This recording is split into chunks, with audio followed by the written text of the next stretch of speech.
direto do canal Chupa Essa Manga. Aqui estou eu, professor Jean, e a partir de agora teremos uma revisão do primeiro ano do ensino médio Colégio Santa Isabel. Paz e bem a todos e a todas, tudo bem com vocês? Vamos lá, deixa eu colocar aqui uma musiquinha aqui de fundo pra gente se concentrar. Vou baixar aqui o volume. Se liga que a N1 que vai acontecer em N1 quinta-feira. Você não pode perder essa revisão. Rever mais uma vez, anota se for preciso, faz as anotações importantes, os pontos chaves, para você não chupar uma manguinha verde, beleza?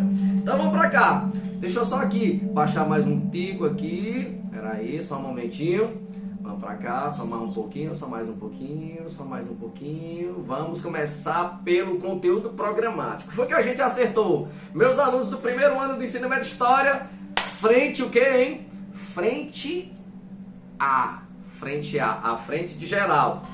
Então, que ficou separado para esta prova, o capítulo A10 do Congresso de Viena, a independência da América Espanhola e do Haiti. A liberdade guiando os povos. É desse jeitinho que está o nome do capítulo no seu material do Bernoulli. Beleza? Então vamos lá. Vamos para o que interessa, que é justamente o que a gente precisa saber. Quais são os Janko? Vamos lá. Que é bem sintético, é a prova parcial, né? A N1. Então, bem sintético. O que eu preciso entender aqui em relação ao Congresso de Viena?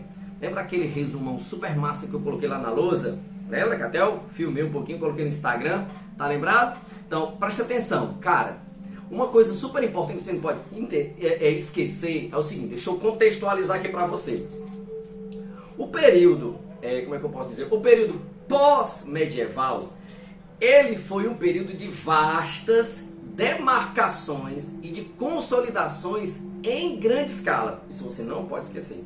Estou tentando aqui contextualizar para você. Dentro dos limites que foram definidos do novo domínio territorial, se estabeleceu áreas unificadas que eram agora áreas de administração. Então, o que é que eu entendo? Que lá na Idade Média, o mosaico histórico constituído pelos privilégios, pelos deveres, pelos direitos feudais e, como é que eu falo? É a ideia que a gente tem de município, municipal, entende? Fundados em dedicatórias, pré-empepções, esse nome é chato, né? Pois bem, conquistas, cartas, casamentos, né? Quase dispensaria referência. Não é à toa que a igreja ela não havia dado continuidade, né? Não havia dado continuidade à questão do próprio governo, da própria administração. Mas o novo domínio territorial, ao contrário, a gente poderia identificar, a gente poderia ver, pelo menos imaginar, na verdade, era um todo assim fácil de visualizar, e a cada país que fosse politicamente unificado, ele se tornava, por assim dizer, um quadro completo em si mesmo. Isso é muito interessante. Essa é uma imagem que a gente tem, essa é uma imagem mental do próprio poder, né? E ele só se tornou possível quando, na verdade, a continuidade territorial passou a ser um atributo, uma organização do próprio Estado, mas de um Estado soberano. Compreende? De um Estado soberano, onde as fronteiras geográficas, na verdade, elas vieram agora fortalecer essa imagem, né? Como lá na Inglaterra, né? O Estado Nacional ele acaba se desenvolvendo mais cedo, né, na Inglaterra, e continuou por mais tempo a se desenvolver. Então, o que é que acontece? Quando a gente estuda o Congresso de Viena, certo? Olha aqui, eu vou pegar aqui no material, nosso material do Bernoulli, que é para você entender aqui, ó. Quando a gente estuda do Congresso de Viena, e ele diz assim, ó, o Congresso de Viena e a restauração. Pronto, meu filho, ele já entregou, foi tudo. O que, na verdade, a geopolítica, de que eu contextualizei agora para você, de um ponto de vista geopolítico europeu do século XIX, esse Congresso de Viena, ele, na verdade, ele representa uma ideia de legitimidade, perfeito, mas essa legitimidade ela tem um equilíbrio de legitimidade, e ela procura, na verdade, satisfazer os interesses dos territórios, tá certo?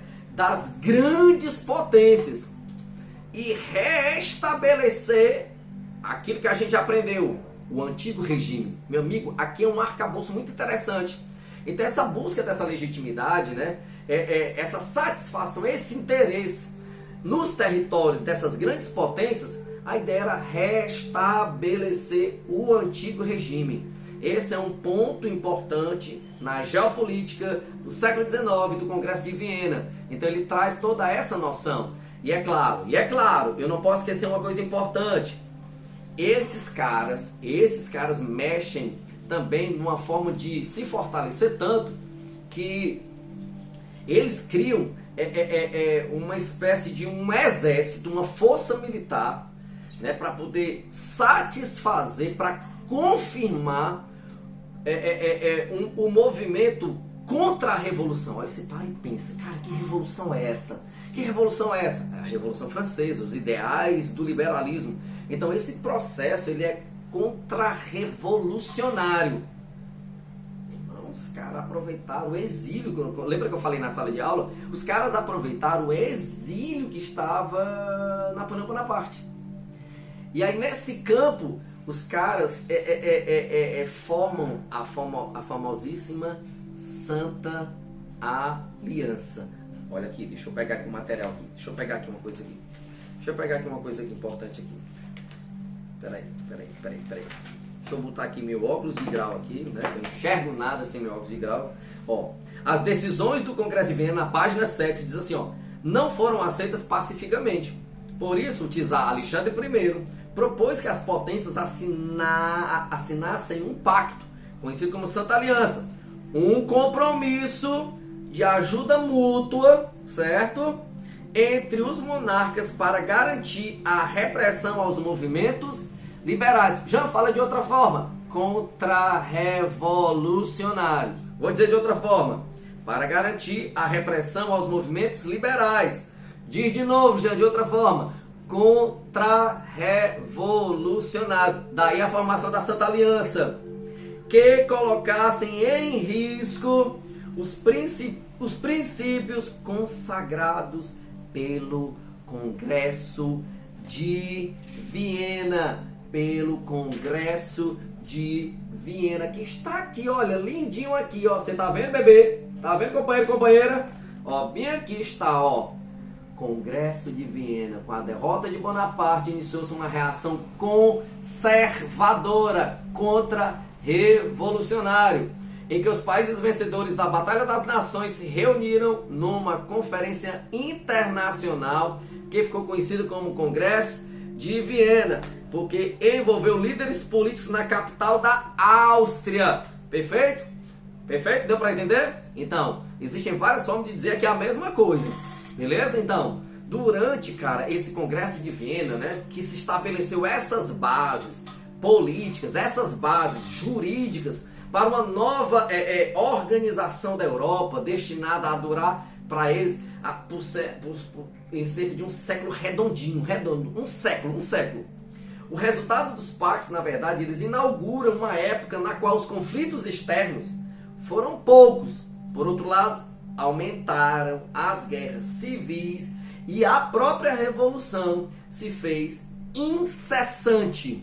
Então, os acontecimentos que estão estabelecidos, que estão aí misturados, é a Revolução Francesa. Lógico que com a era napoleônica, Napoleão Bonaparte levou esses ideais de liberalismo e o Império Napoleônico. São duas bases aqui importantes. Revolução Francesa, Império Napoleônico. Revolução Francesa, Império Napoleônico. É o Congresso de Viena, que é o quê? Ele quer geoestrategicamente restabelecer no continente europeu as velhas, as antigas dinastias. Oh meu Deus, que coisa interessante. Mas isso só se deu em virtude da Revolução Francesa e do Império Napoleônico. Por isso que a gente estudou a Era Napoleônica. Tá tudo casadinho, certo? Por isso que entre os princípios que nortearam o Congresso de Viena está o princípio da legitimidade, que a ideia era restaurar os estados europeus aos seus antigos monarcas, que eles diziam, os legítimos monarcas. Por que, Jean? Porque governavam antes da Revolução Francesa. Por isso que uma coluna importante que eu acabei de citar anteriormente, a Revolução Francesa, o Império Napoleônico. Aí por isso que um dos princípios, né, defendido pelo Congresso de Viena é a legitimidade de restaurar estados, colocar o regente anterior, que para eles era um monarca legítimo, isto é, que governavam antes desta Revolução Francesa. A outra proposta qual era, Jean? Essa é fácil demais, menino. Olha a manguinha aqui, docinha. Restabelecer as fronteiras nacionais. Menina, aí aparece a palavra nacionalismo. Jean, pelo amor de Deus. Aparece a palavra nacionalismo. As fronteiras nacionais desse mesmo período. E outro era o equilíbrio europeu, claro. O equilíbrio europeu que se fundamentou no restabelecimento das relações de força entre as potências europeias, através da divisão do território, a divisão territorial do continente e a posse das colônias, tá certo? A posse das colônias. Agora é bem verdade que eu não posso esquecer, né, já que a minha prova uma parte é geral, a outra parte é Brasil, da professora Keula, né? Vamos lá? O que é que eu não posso esquecer? Você lembra que com a derrota do Napoleão Bonaparte, o Congresso de Viena e os tratados, os tratados de 1814 e 1815, eles desenharam, eles delinearam os rumos da reconstrução da Europa pós-Revolução Francesa e pós-guerras napoleônicas. De novo, Jean, volta de novo, Jean, fala de novo, só mais uma vez. As duas colunas. Que coluna, Jean, essa que tu tá dizendo de novo, Jean? Que coluna é essa? Presta atenção, presta atenção. Essas colunas, elas na época que sinalizavam esses acontecimentos, foi que mudaram a geopolítica europeia. A Revolução Francesa, que durou exatamente 10 aninhos. Ah, esqueci, ó, vocês vão ouvir som de mobilete. Eu vi a bichinha passando aí? Mobilete, metrô, menino gritando, menino chorando, pombo vai voando aqui, o satanás, você presta atenção aqui, ó, em mim. Presta atenção aqui, volta pra cá. Então, é a Revolução Francesa, os principais acontecimentos e o Império Napoleônico, que faz parte da Era Napoleônica. Então não tem nada de mistério aqui. Você não tem nada de mistério. Tá certo? Tá certo? Tranquilo? Então, o que é que eu estava querendo dizer? Com a derrota do Napoleão Bonaparte, o Congresso de Viena e os tratados de 1814 e 1815, eles delinearam os rumos da reconstrução da Europa pós-Revolução Francesa e pós-guerras napoleônicas. Rapaz, bora mudar tudo isso aqui. É por isso que esses tratados, eles, o que esses tratados estabeleceram na verdade, né, é a ameaça que desejavam evitar aos que seguiam tudo isso, que a gente chama de signatários, tá certo? Então esses tratados restauraram as antigas fronteiras europeias, estabeleceram o equilíbrio de poder entre as potências, né, como forma de evitar novas rivalidades e conflitos. A ideia toda estava baseada nisso. E ainda afirmaram a legitimidade das antigas monarquias. Que tipo de monarquia, hein? Que tipo de monarquia? Absolutistas.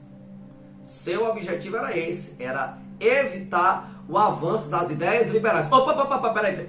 Ideias o quê? Ideias liberais vem da onde? Filosofia iluminista. Chupa essa manga. E das revoluções burguesas. Opa! Revoluções burguesas. Qual foi a primeira? Revolução Gloriosa, a Revolução Inglesa. Segunda, Revolução Francesa, 1789 a 1799. Tá vendo aí o emaranhado?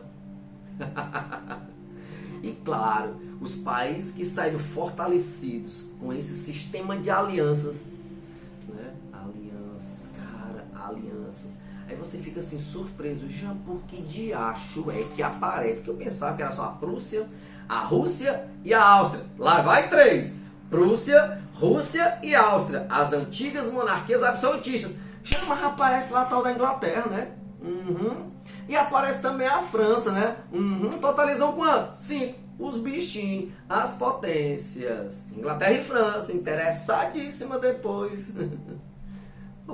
Acordos bilaterais.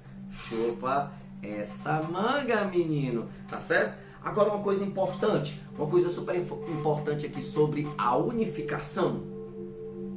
Uma coisa que me chama muita atenção daquelas 3 guerras que aconteceram na unificação alemã, cara, é justamente a Guerra Franco-Prussiana, cara. Cara, a Guerra Franco-Prussiana para mim ela abre portas para vários acontecimentos a posteriori, futuramente. Meu irmão, cara, as consequências da Terceira Guerra, a Guerra Franco-Prussiana para a Alemanha, para a França e para a política internacional europeia, cara, é show. Deixa eu só refrescar aqui a minha garganta.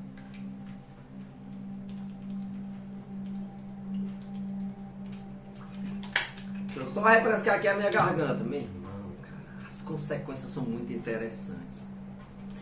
Dessa Terceira Guerra, a Guerra Franco-Prussiana para a França, né? O que é consequência para a França? E para a política internacional europeia? Olha, cara, a França foi derrotada nesta guerra. Chupa logo essa manga por aí logo. A França diz de novo, vou dizer de novo. A França é derrotada na Guerra Franco-Prussiana. E ela foi obrigada. Aí lá no 2º ano do ensino médio, os senhores e as senhoras, companheiros e companheiras, aprenderão comigo, tá certo? Essa parte B do assunto. A parte A é que a França ela é derrotada na Guerra Franco-Prussiana, fato, e ela é obrigada a ceder para a Alemanha vitoriosa o território da Alsácia-Lorena e pagar uma indenização para a Alemanha. Chupa essa manga. Essa situação acabou provocando só de quebra o desenvolvimento de um revanchismo francês. Olha essas palavras como são interessantes. Cresce um revanchismo por conta da derrota francesa e teve que ceder o território da Alsácia-Lorena para a Alemanha, né? E ainda pagar uma indenização. Então é claro, é óbvio, é evidente que vai provocar, tá certo, um revanchismo francês para com a Alemanha. É fato, bebê. E foi nessa guerra que a Alemanha concluiu seu processo de unificação. E detalhe, lembra que, Jean, e aí internacionalmente, ela assume uma posição de dianteira, de frente. Ela fica na frente, ela vai para frente. Porque a corrida industrial, ela entra na corrida industrial na Europa, que quem tinha a vanguarda era a senhora Inglaterra. Então o clima de rivalidade, ele só aumentou esse clima de rivalidade nos anos posteriores, agravado pelo imperialismo que vai acontecer no continente africano, no continente asiático, e esses fatores vai dar, sabe em que você vai estudar no 2º ano do ensino médio comigo? No Colégio Santa Isabel, Primeira Guerra Mundial, que o nome na verdade era a Grande Guerra. Chupa essa manga, menino, viu? Chupa essa manga. Cara, a Terceira Guerra é importantíssima, certo? Importantíssima. Beleza? Claro, se eu acabei de falar que o processo de unificação é finalizado com a Guerra Franco-Prussiana, já puxa só um tiquinho para trás e me diz aí uma coisa importante sobre o processo ainda da unificação alemã, que foi super importante para acelerar a unificação. A criação da Zollverein. A criação da Zollverein.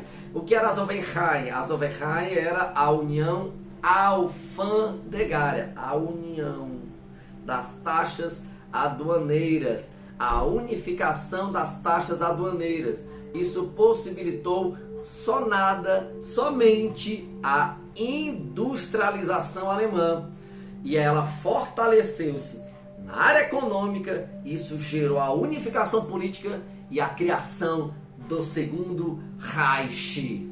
Reich. R-E-I. C de chupa essa manga e H de história. Reich. Reino. Significa reino em alemão. Menino, Azoverei. Essa unificação das taxas aduaneiras ou taxa alfandegada. Quando a gente compra uma coisa, cai na taxa aduaneira, né? Isso possibilitou que a industrialização, e como eu falei anteriormente, a Alemanha assume uma posição de dianteira no crescimento econômico e industrial no continente europeu, causando uma inveja desgraçada para a França, né, que é um clima todo de revanchismo, e da própria Inglaterra, que era pioneira na Revolução Industrial. Beleza? Então, a base da unificação, seja ela inglesa, a base da unificação, seja ela italiana, lembra que a unificação italiana, do norte para o sul, Benito de Cavour, do sul para o norte, os irmãos, os Giuseppes, Giuseppe Garibaldi, Giuseppe Mazzini, projeto nortista industrial, projeto sulista agrário, e eles se encontraram na parte central, parou ali, por conta dos estados pontificados. Papa Pio IX se recusa a unificar e se autodeclara prisioneiros das terras da igreja. A unificação só vai ser completada em 1929 com o fascista italiano Benito Mussolini, com a criação do Estado do Vaticano. Então, a base do processo de unificação, seja ele na Alemanha, seja ele na Itália, eles modificaram o quadro político do continente europeu no século XIX, porque estamos nos aproximando, beirando o século XX, o século das guerras mundiais. E aí, os movimentos que estão por trás da unificação italiana-alemã, que são tardias, são movimentos liberais, cara. Liberais, que o Congresso de Viena quer, pegar o sabre, né, e cortar, né, acabar, restabelecer as velhas dinastias, que eu acabei de dizer tudo isso aí, você já sabe. Por isso que os dois, para o processo de unificação, para o processo de estabelecimento de um Estado soberano, né, de um chefe de Estado, então, os movimentos estão atrelados ao liberalismo. E claro, como é que eu posso dizer? Jean, pelo amor de Deus, uma palavra aí. Vai aumentar, vai acentuar o nacionalismo. Aquele sentimento de pertencimento a uma região, a um local. Italiano, alemão, entende? Então, um movimento liberal e que tem um exponencial é acentuadamente liberal. Show? Tranquilo? Beleza? Chupa essa manga? Então, o processo agora para a gente fechar nossa revisãozinha na minha frente é a seguinte: a independência da América Espanhola ou a emancipação da América Espanhola é a mesma coisa, tem o mesmo significado. Ele está influenciado, pelo amor de Deus, não esquece o que eu disse para vocês. O iluminismo é a base da coisa toda, né? Por isso que o século XVIII foi batizado como o século das luzes, o século da liberdade política, econômica e religiosa. Então, as ideias iluministas estão presentes na independência da América Espanhola, porque os caras eram contra as autoridades absolutistas. Já me dá um sinônimo para absolutista? Eu vou dar aquele que eu ensinei a vocês na filosofia iluminista: despótico. Despotismo esclarecido. Tá lembrado? A palavra despotismo é absolutismo. Então, as influências, as ideias iluministas, porque pregava a liberdade política, já que eu quero me livrar da monarquia que me controla, perfeito? Certo? E aí, eu quero me opor justamente a esta autoridade monárquica, absolutista ou despótica, e os caras defendem a liberdade e ainda pregavam ideias democráticas. Opa! Não esquece que a primeira independência das Américas as antigas 13 colônias, que passa a ser chamado de Estados Unidos da América, 4 de julho de 1776. 1776, segunda metade do século XVIII. Aí, em seguida, independência da América Espanhola, também influenciado pelas ideias iluministas, pela influência da independência dos Estados Unidos, que defendiam também a liberdade, as ideias democráticas, pregavam as ideias democráticas, né? E, claro, se fundamentou no ideal dos crioulos. Lembra? Os crioulos? Tinha os chapetões e tinha os crioulos. Mas o ideal crioulo de autonomia política da terra, que considerava sua. Entendeu aí? Os crioulos deram o tom da autonomia política. Pera aí, Jean, de novo. A manga da questão é agora, presta atenção. O fundamento todo do ideal, da ideia, cara. Presta atenção, garotos e garotas, meninos e meninas, companheiros e companheiras. Presta atenção, elementa, presta atenção.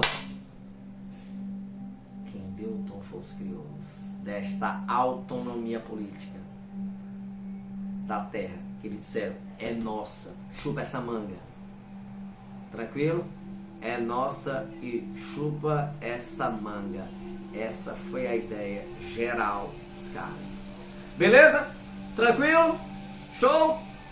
Vou me despedir aqui de vocês com muita saudade. E até lá, na provinha que é quinta-feira, primeiro ano do ensino médio, colégio Santa Isabel, menino!